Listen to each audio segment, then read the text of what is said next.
आज हम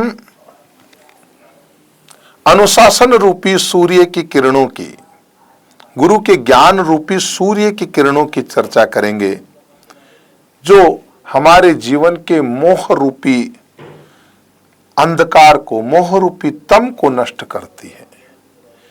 जीवन में ये महामोह, मोह ही नहीं महामोह, जब तक महामोह बना रहता है तब तक व्यक्ति प्रगति नहीं कर पाता।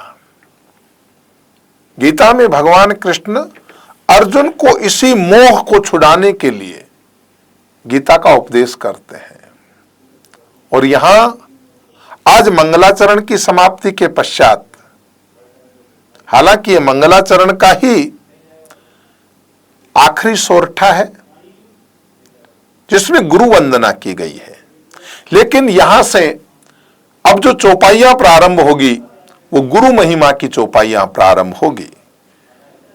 इसको हम श्रीमद् रामचरित्र मानस की गुरु गीता या मानस गुरु गीता के नाम से भी जानते हैं, जहां हम आने वाले कुछ भागों में गुरु महाराज पर व्यापक चर्चा करेंगे।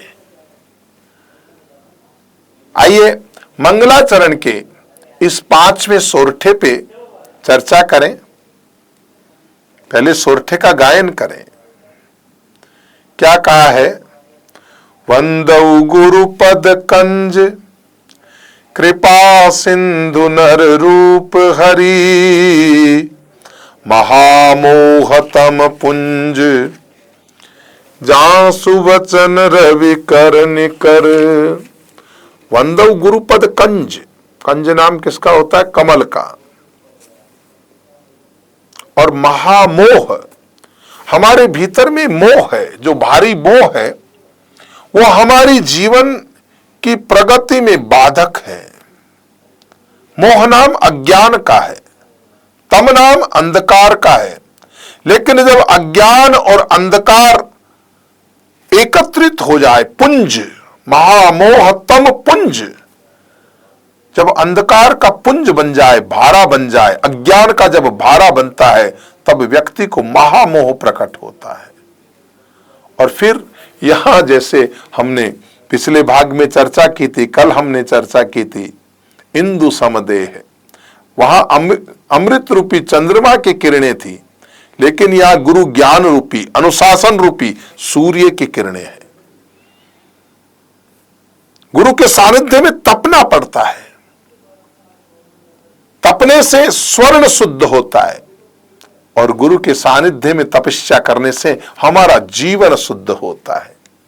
ऐसा हमारा जीवन शुद्ध बनाने वाले गुरु महाराज के पद कंज को प्रणाम करता हूं, जो महामोह तम पुंज, जो अंधकार का पुंज है, तम अंधकार पुंज, उस अंधकार के पुंज को मिटाने के लिए आपको 1-2 बल्लभ से पार नहीं पड़ेगी। फिर तो ज्ञान रूपी सूर्य का उदय होना आवश्यक होगा। और गुरु महाराज के पद, पद नाम पैर भी होते हैं, और गुरु का पद यानी उनके मुख से निकली हुई वाणी भी पद होती है। जैसे हम कहते हैं ना, सूरदास जी के पद, तुलसीदास जी के पद, पद नाम पैर भी है और पद नाम गुरु के मुख से निकली हुई वाणी भी है। तो क्या कहा? वंदौ गुरु पद कंज। एक एक शब्द को समझे, हम बड़े बड़े तसल्ली से इसके ऊपर एक व्यापक चर्चा करना। वंदौ गुरु पद कंज, कृपा सिंधु। कैसे हैं गुरु? कैसे हैं? 1-2 छोटी मोटी कृपा नहीं कर देते, कृपा के सागर हैं मेरे गुरु महाराज। कृपा के सागर हैं, सिंधु, जो कृपा सिंधु, नर रूप हरि, मनुष्य रूप में साक्षात भगवान कोई है तो आपका सदगुरु है। लेकिन लोगों को वर्तमान में पत्थर को भगवान मानने में दिक्कत नहीं है, लेकिन गुरु महाराज को भगवान मानने में आपत्ति है। अरे ये तो हमारी तरह साधारण मनुष्य हैं, गुरु महाराज के गुण दोष देखते हैं, पत्थर के गुण दोष नहीं देखते। हमारा दर्शन तो इतना अच्छा है कि हम चेतन में नहीं बल्कि जड़ में भी परमात्मा खोजते हैं। हम पत्थर को भगवान नहीं मानते, बल्कि पत्थर में भी भगवान की कल्पना करते हैं। कितना बड़ा व्यापक दर्शन है। लेकिन पत्थर में भगवान की कल्पना करने वाले हम या मोह के वश गुरु को भगवान नहीं मानते। अरे भाई, हमारी तरह साधारण इंसान नहीं हो सकता। गुरु महान है, कृपा के सिंधु है, और नर रूप में अगर कोई हरि है तो वो मेरे गुरु है। तो वंदौ गुरुपद कंज कृपा सिंधु नर रूप हरि। जो कृपा के सिंधु है वो गुरु है। जो नर रूप में साक्षात भगवान है वो गुरु है। जो मेरे महामोह को मिटाने वाले हैं वो गुरु हैं। जिनकी वाणी सूर्य की किरणों के समान मेरे महामोह रूपी अंधकार का नाश करेगी, ऐसे गुरु महाराज को मैं प्रणाम करता हूं। महामोह तम पुंज जासु वचन रवि कर निकर। वो सूर्य की किरणें क्या होगी? गुरु महाराज की वचन। कठोर भी होंगे, प्यारे नहीं होंगे, बड़ा आदेश भी होगा, सख्त भी होंगे। इसीलिए सूर्य की किरण की उपमा दिए रवि कर निकर। गुरु महाराज की देखो, ज्यादा मीठा बोलने से अगर गुरु का डंडा, अब तो जमाना ऐसा आ गया भाई कि लोग फिजिकल पनिशमेंट दे ही नहीं सकते। बड़े अब तो कानूनी ढंग से बच्चे पढ़ाए जाते हैं। नहीं तो पहले गुरु महाराज के नाम से भय होता था। भय बिन होत न प्रीत दयाला। लेकिन अभी तो बेचारे गुरु बंधे हुए हैं।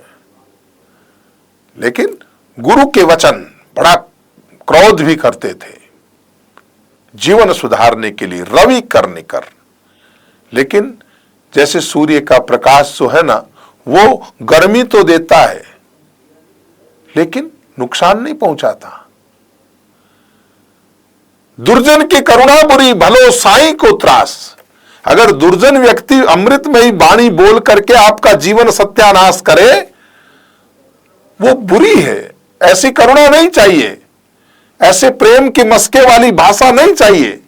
दुर्जन की करुणा बुरी भलो साईं को त्रास। गुरु महाराज का त्रास रवि कर रूपी, रवि की किरणों के समान, सूर्य की किरणों के समान उनके वचन चाहिए।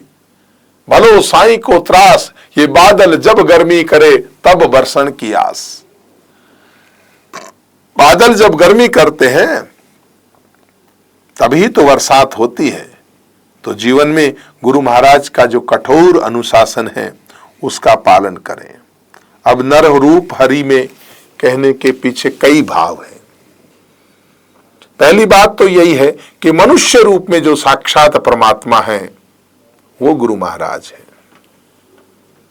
नर रूप हरि में सूचित किया जाता है। वैसे गुरु का नाम लेना निषेध है।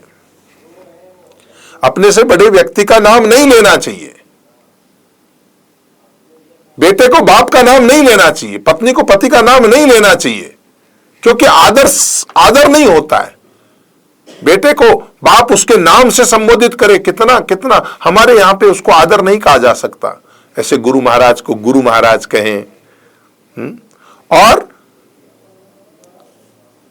बेटे को, बेटा बाप को पिताश्री कहें, है ना, तो अच्छा लगता है। लेकिन सीधा नाम बोले तो, ऐसे पत्नी को पति का नाम नहीं लेना चाहिए। लेकिन ये श्रावण मास आएगा ना, तो श्रावण मास पे जब हिंडोले झूलती है ना स्त्रियां, तब नाम तो नहीं लेती लेकिन किसी पहेली में नाम लेती है। औरतें, अभी तो ऐसी परंपरा है, हमारे राजस्थान में है परंपरा, जब औरतें सावन में झूले झूलती है तब सखियां आके खड़ी हो जाती है, तब वो किसी दोहे के माध्यम से बड़ा प्रेम से, बड़ी तकनीक से अपने पति का नाम लेती है।